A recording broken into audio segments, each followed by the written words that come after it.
Mr. Rosendale, you're recognized. Thank you very much, Mr. Chair.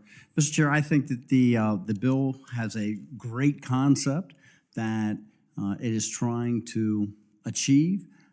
It's going to not only clean up a site that is in bad need. Anybody who's driven by RFK Stadium recognizes the deterioration of the structure, but it also has the potential to generate an incredible amount of revenue for the subdivision of Washington, D.C., not just from that site, the development of that site, but also because of the ancillary development that certainly will eventually take place in the surrounding area.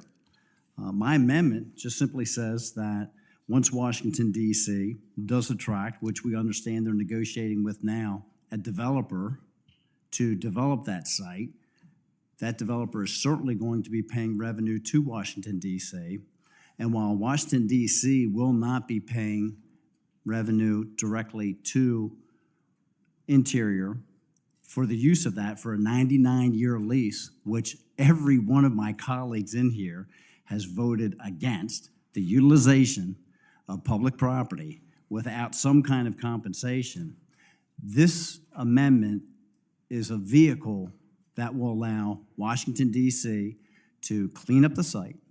It will allow them to generate the additional revenue on site and the surrounding area and just make sure that the taxpayers are not subsidizing to a great extent the use, enjoyment, and profit taking from the public lands without some kind of compensation. That is simply all this is about.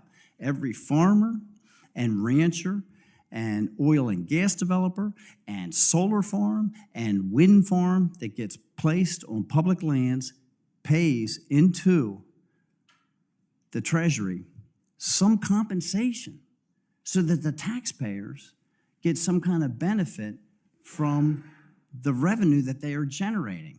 And that is all this amendment will do. And it requests 25% of the gross revenue generated annually by the operation of the RFK Memorial Stadium campus shall be transferred to the Department of Interior for the operation of the National Park System for as long as the District of Columbia retains administrative jurisdiction over the campus. Simply stated, as long as they have this lease in place and they're generating revenue, if the revenue goes up, then the revenue to the taxpayers will go up. If the revenue goes down, then the revenue to the taxpayers goes down so that we can still keep DC whole. They do not have to try and regulate what they're doing based upon the influxes of revenue coming into them. It is on a percentage basis, and that revenue will then be placed back into the park system for the use of operation and maintenance. And we all, I think, can agree that there's an incredible backlog of maintenance on our public lands. And so why wouldn't we take this opportunity to make sure that we do something about it? Thank you very much, Mr. Chair. I yield back.